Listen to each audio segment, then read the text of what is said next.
Coyote culture is presented by the Cheyenne River Predator Hunters and TS Customs. Precision firearms built for success.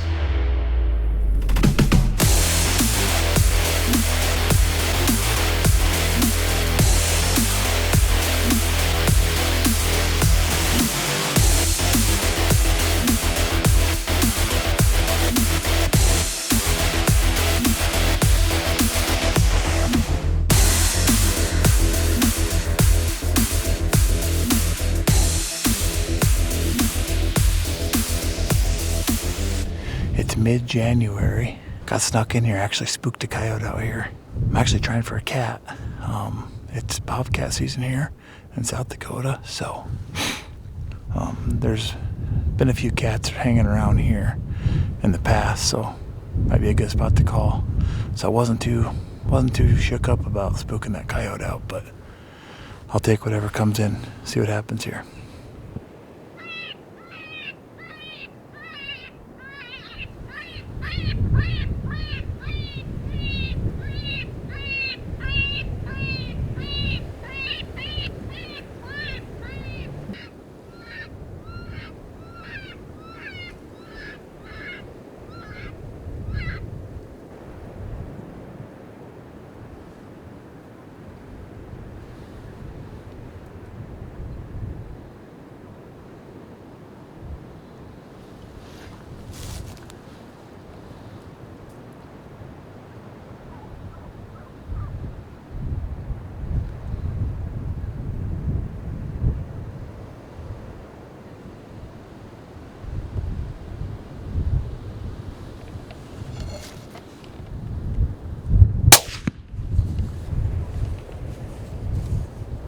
Well, guys, you guys seen the one come in.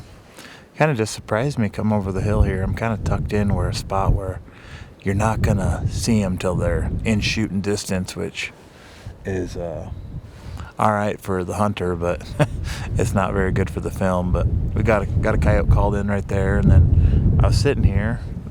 There's two more out there, about 500 yards.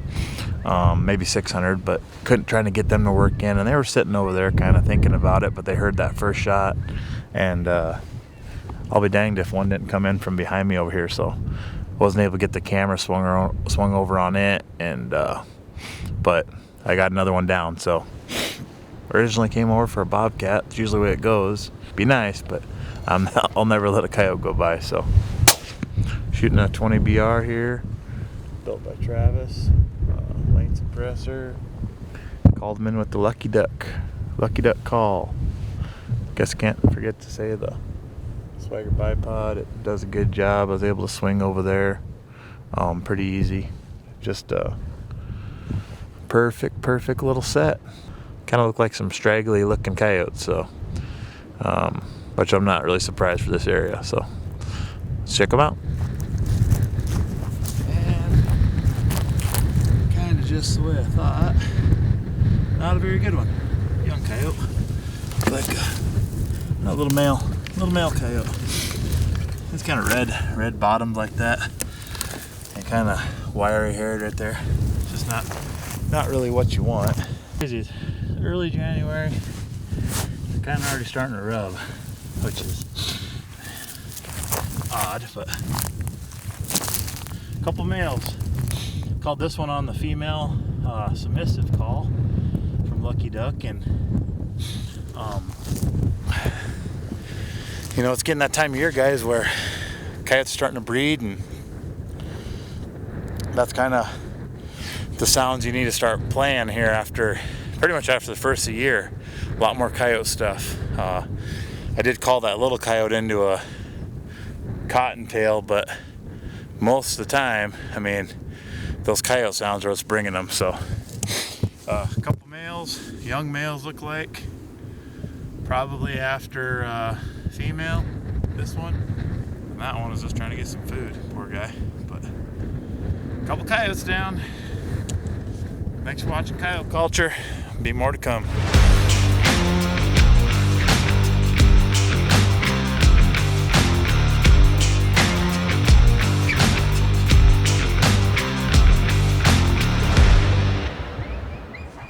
On this day, we were supposed to be hunting in our local coyote calling contest.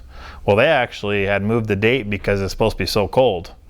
Well, there's a further away contest that said, hey, we're still going to go. The one that was local was just 2-man, so I called up Dakota and said, hey, you want to come down and get in this with Charlie and I? And I've hunted with Charles a little bit, but this is our first contest ever hunting together, and the snow is pretty deep and it's kind of hard to get around a little bit, and it was like 17 or 18 below. It was a really, really cold day. It was really cold. It was another long walk.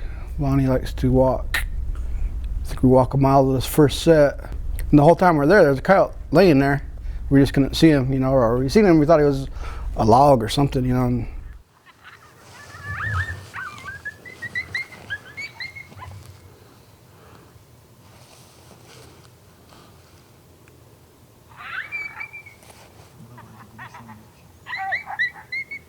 how far?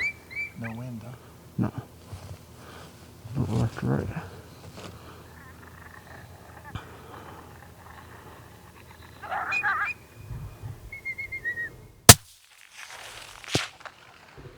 Good coyote. I couldn't see it. I had no idea if it was 50 yards in front of him or where I was at, but put a good shot on, and we started the morning with the coyote. The first set of the day was probably by far the coldest, but it got warmer throughout the day. We get moved, me and Lonnie and Charles, and we come up on another pretty good spot that I've hunted with Lonnie before and had pretty good luck with coyotes. And you've seen Lonnie kill a lot of coyotes in this spot. And the instant I get there and they just start calling, a coyote comes right up the creek bed. And 30 seconds into this stand, I get him killed. And I think you can see him squirming just a little bit on this one. And Lonny keeps calling, good spot, so he keeps calling.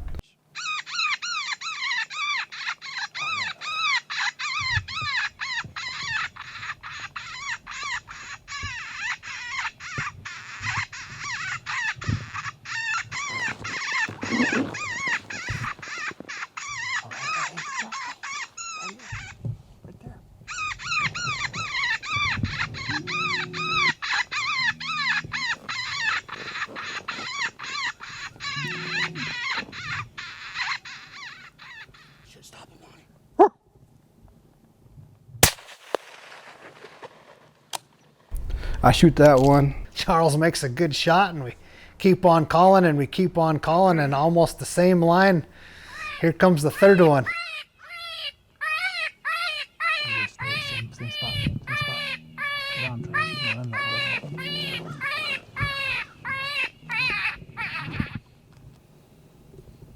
He stopped. Shoot him. Okay. Oh, there's another one in.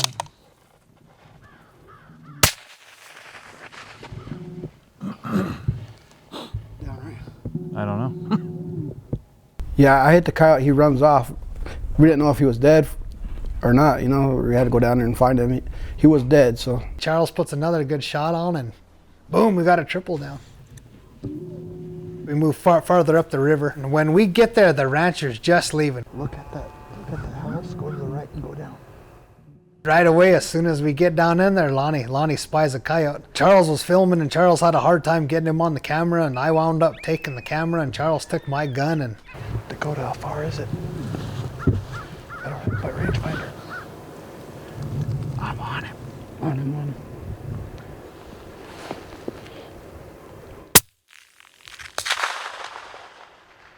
Lonnie shoots that coyote, then 2 more coyotes out there. they come in kind of together, but they're not really together, and they're crossing and they're doing this and kind of coming up some hay bales and getting back and forth. And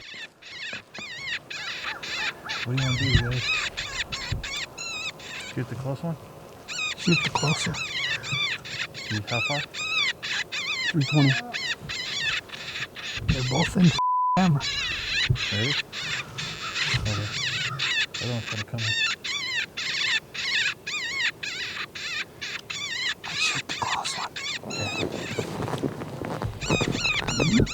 I'll shoot him when he stops.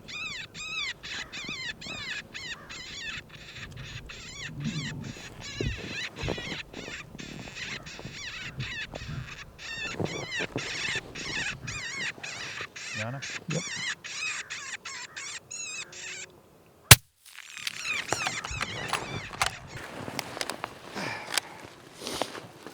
2 down while they're feeding cows. Not bad. Tractor just running and grinding hay over there.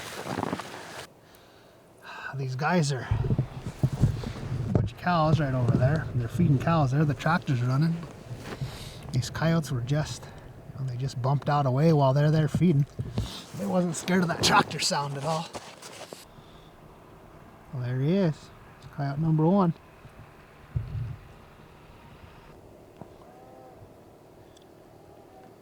There's number 2, boys. Team 12.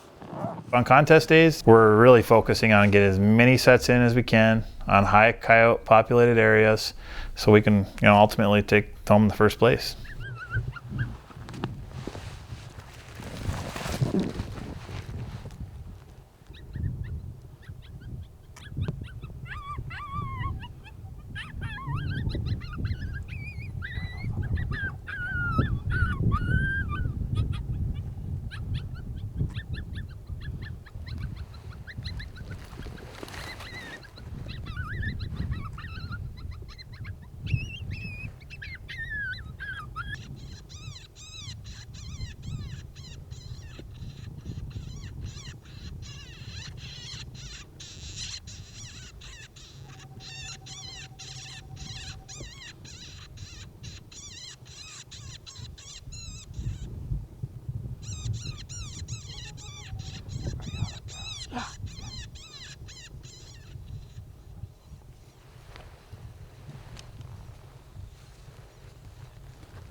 Nice shot, Lonny. We ended up doing pretty good on this contest. We ended up beating a pretty good South Dakota team. We ended up getting 8 and they ended up getting 7, and that's really what it took. Is one coyote, and there were several times where we could have screwed that up. So. Yeah! 32,000 steps today, bro. Yeah, it was a pretty good day. Made up for freezing our butts off all day. Yeah, even though we froze, it was worth it. Smile for the camera. Season 6 of coyote culture had a few challenges. COVID might have had a big impact on the world and us as individuals, but as far as the coyote hunting goes, it really didn't change. It might have been a different year, might have had its challenges, but as far as getting out and calling and getting things done, and and even some area ranchers that said, hey, we noticed the difference, that makes you feel good too. It's not just about the kill, it's not just about putting up the pelt. Bottom line is, out here we're all farmers and ranchers. So if we're eliminating some of the calf killers, as we call them, that's a great day too. This is probably going to be the most memorable season of calling coyotes that I've ever had in my life. I was with my nephew and he got to shoot his first coyote.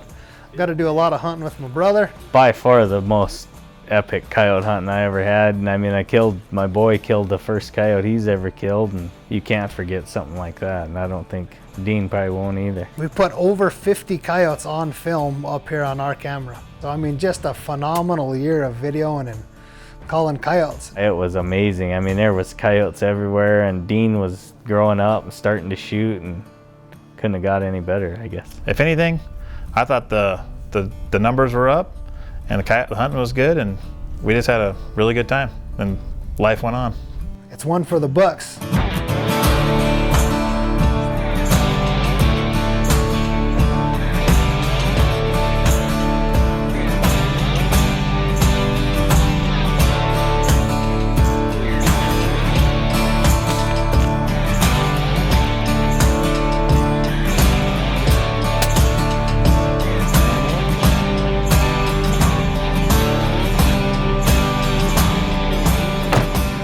Pretty good day, I bet you. You're watching Coyote Culture.